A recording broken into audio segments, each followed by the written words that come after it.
เก็บผักซ่าเขาจะเอาไว้อยู่ในทานแล้วทานก่อนแล้วตัวเป็นน้ำมันจะไว้ทานธรรมดามันบ่แล้วเวลาในการขนส่งเนาะเพราะว่าวัคซีนมันเก็บอยู่ในอุณหภูมิเท่าใด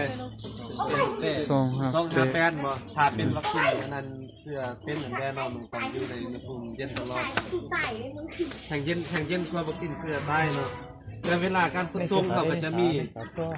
ติ๊กน้ำก้อนนี้เราจะเอาน้ำก้อนใส่แต่นี่จานใส่หน่อยซื้อใส่พอมันคือแต่ถ้าว่านี่เป็นยาบอกกระบอกเป็นน้ำกันซื้อเอามาใส่นั้นแล้วอุปกรณ์เขาก็จะมีมันยังแต่นับตั้งแต่ทงมือผ่าปิดปากดีแท้ถ้าเป็นอันนั้นก็จะมีสุดของมันเนาะสุดกันเปื้อนสุดของมันมีเกลือโปกมีหมวกและอุปกรณ์สำหรับการซักวัคซีนมันก็จะมีหลายๆแบบนะคือตัวนี้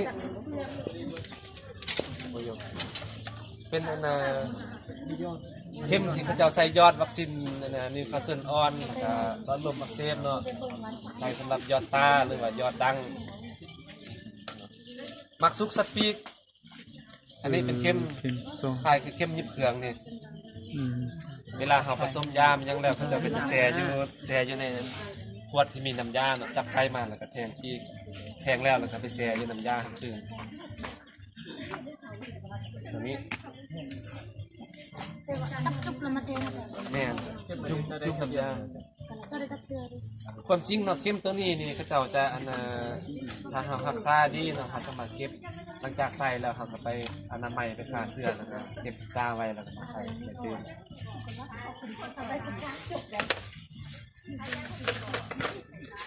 แล้วอุปกรณ์อื่นๆก็จะมีมั้ยยังในการซักส่วนหลายก็จะมีแฉลงนี่เนาะแฉลงนี่ก็สุดแล้วแต่ขนาดของมันก็จะมีนับตั้งแต่แฉลงแฉลง1 cc จำบ่ได้เอามาให้เบิ่งเนาะ1 cc 3 cc 5 cc 10 cc จนไปฮอด50พุ่นแหละแต่ว่าในการซักสัตว์ปีกเฮาก็สิมีสูงสุดก็ฮอดแต่10นี่แหละอาจารย์แนะนำถ้าเป็นในการซักวัคซีนตัวอย่างนิวคาสเซิลเนาะมันเขาจะบอกว่าให้ซัก 0.5 แนะนำให้ไปซื้อแฉลงตัว3 cc นี่มาจะง่ายเห็นบ่มันจะเป็นกรีดให้เลย 0.5 1.5 ถ้าเราไปเอาเอาจับเบิ่งก็ได้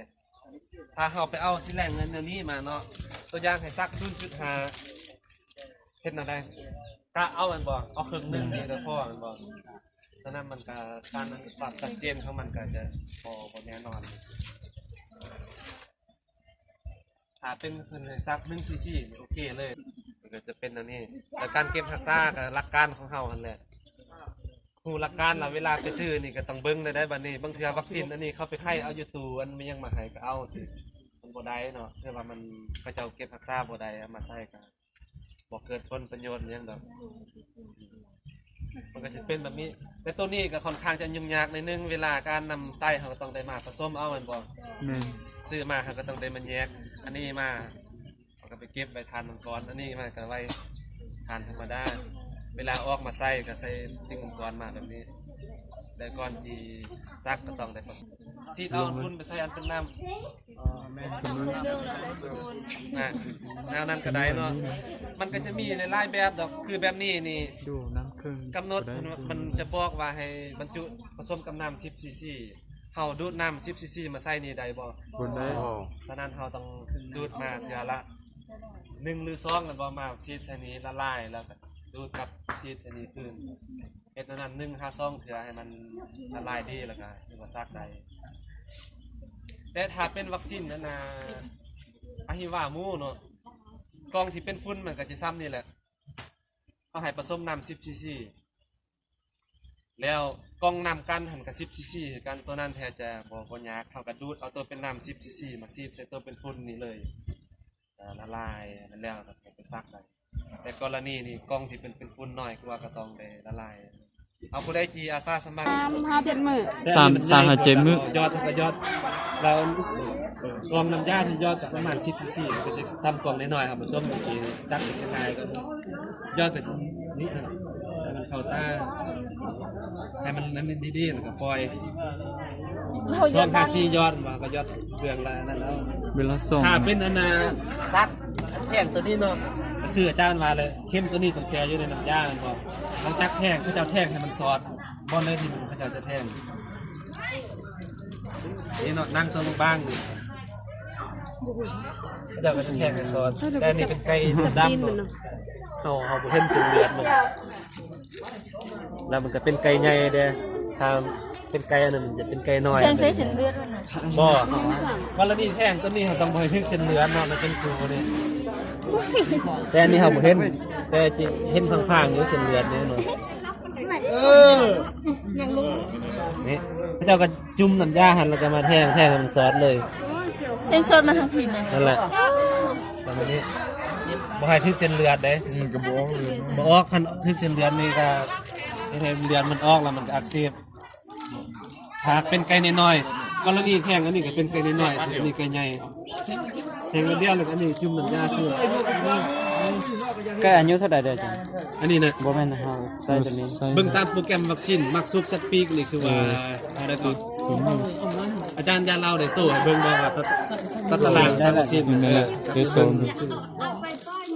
อันนี้เป็นการแทงยอดแล้ววันนี้ซักเนาะยิ้มแสลงนะ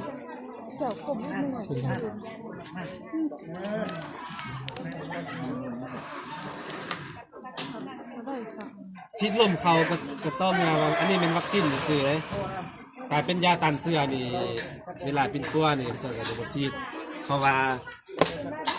ยาตันเสื้อนะมันอายุมันทราบไว้ได้ด้นเนาะถ้าชีดลมเข้าไปเราจะเก็บไปบ่ได้ด้นแต่อันนี้เป็นวัคซีนชีดลมเข้าไปเรายากบ่ยากใส่เมืดบ่เมืดก็ต้องพิมพ์ไปลมออกนะกรณี1 cc ก็สิประมาณอยู่นี้เนาะ อยู่เล็กหนึ่ง คนนี้ หนึ่งสัก1 cc มันก็จะมีลืบนั่งกับกามซีนเนาะความจริงลืบนั่งนี่เขาจะไปซักในลายบอลมันก็จะเป็นลืบนั่งของปีกนี้ลืบนั่งหัวชักเอิกนี่ก็ได้ โซกคือบ่ต้องน้อยนั่ง ส่วนกามซีนเขาจะไปซักกามซีนเอิกนี้ซักอันนะกามซีนค่าแต่ว่าค่านี้มันส่วนไล่เราเขาจะมันนิยมซักเพราะว่ามันมีเส้นประสาทใหญ่ไล่ซักเอิกซักเอิกนี่ก็คือว่าสิ่งสำคัญที่เราควรระมัดระวังก็คือเลี้ยงมันยาให้เขาไปเลี้ยงมันถ้าเป็นยาเข้าไปเดี๋ยวบางทีเขาจะ สักหม้อเนี่ย นะ สักหม้อเนี่ย ซีนตามซีนเอิกบอลองค์มันนะ ว่าไปสักหม้อเนี่ย นี่เป็นแบบ กาบมอก็ได้จับตีนก็ได้เป็นไก่ใหญ่แหละนั่นนี่แหละบอลได้สนะอันนี้เป็นเนียงมันนะสำคัญเขามือนี่โปเขานี่ไว้เห็นแล้วบ่แล้วกายนี่ก็อย่างนี้เข้มทีเขาใส่ซักการที่มันก็จะสั้นประมาณนี้แหละแต่นี่เขาบ่มีเขาเข้มนี่เขากระแทงเข้าไปคือซันนี่ไก่ใหญ่ได้เขาประมาณถึง1อะไรถ้าไก่น้อยกับเขาประมาณ1/3จงไป2 ส่วนเขาส่วน1ใส่ละอันนี้เนียงมันเรากามมันเป็นเรื่องบ่อันนี้ก็จิบุญยากกามเอิกมันก็จะแทงเข้าไปเลยก็ได้มันเป็นไก่อันแดนเนาะก็แทงเลยสักเลยเกิดปีสีเป็นยังแล้ว ไก่ตัวนี้บ่คือว่าควายเนาะ เป็นน้ำมันเหมือนกันน้ำอันนี้คือเป็นยังไงความจริงในการดูดยาตัวนี้เนาะความจริงเป็นตังซื้อๆนี่แหละถ้าเราตังเงียงดูดออกมามันจะมีลมส่วนซักลืมนั่งมันก็จะมีในไล่บอลเนาะเป็นนินจับง่ายขึ้นกรณีซักอันเขาเจ้าซักลืมนั่งกองปีกนี่มันก็จะอันนั้นมันเป็นลืมนั่งอันนี้เนาะเห็นบ่นี่มันก็จะโพ่งขึ้นเลยเห็นบ่แต่กรณีนี้มันจะอันน่ะถ้าว่าความปลอดภัยมันก็จะนั่นไล่อยู่เพราะว่ามันบ่มีเส้นเลือดเส้นประสาทมันยังไล่แต่ว่ามันยุ่งยากได้เวลาซักไก่เป็น100 200เนาะแล้วอีกอย่างถ้าไก่น้อยซัก1 cc ซักเข้าไปแล้วโพ่งเลย แล้ววันนี้ไก่อยู่นำกันหลายตัวเวลามันคันบ่มันเจ็บบ่มันเอาศพมันตอดมาจังซี่บางเทื่อกำลังโคมยาบ่ทันดูดซึมเบิดเนาะดูดมันเอาศพเอาตีนมาเคลียร์แตกพอกนึงจังซี่ก็บ่ได้พ้นแต่ถ้าอยากไหวเนาะเขาเจ้าเห็นเจ้าก็จะซักส่วนหลายจะซักอันน่ะดึงนั่งหัวมันนี้แต่อันนี้มันคนไล่น่ะลกคนหัวมันออกเลยบ่มันลกรถ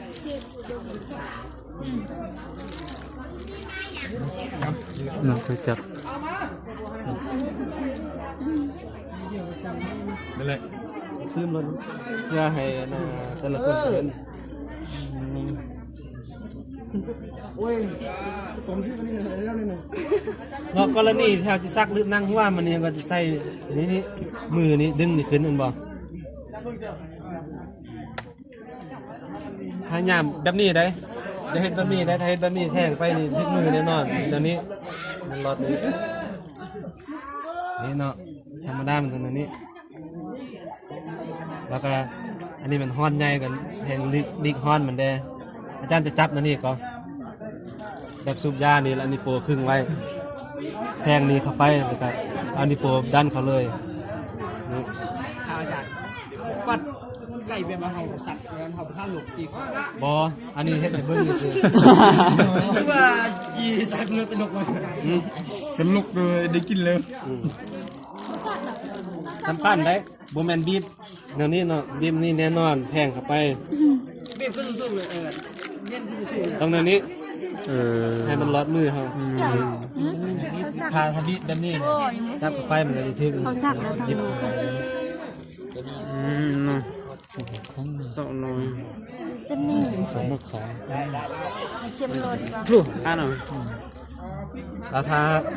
กรณีเฮาจับได้แนวนี้ดึงนั่งขึ้นมาซื่อเฮาก็พยายามแทงเข้าไปซื่อบ่ต้องกดมือ ชักมือตี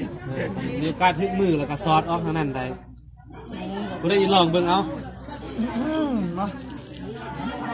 นี่คือนักเรียนปี3นี่เดี๋ยวนี้อาจารย์ไปซักยาเฮือนอาจารย์นั่นเนาะอันนี้ สกรรมสีน การซีนค่านี้แต่ว่าสำคัญค่ามันบัวนั่นเลยการซีนมันจะค่อนข้างถ้าเป็นไก่อันนี้ไก่พันซีนเนาะค่อนข้างซีนไล่ซื้อไก่ลานนี่โอ้ซีนจะหน่อยพยายามยาไปแทงถึงเนียน แค่ลงไหน แค่ขึ้นตี อาจารย์บอก โอ้ไม่ต้องนั่นนี่เพราะว่ามันคันเป็นไก่ลานซีนแห้งน้อย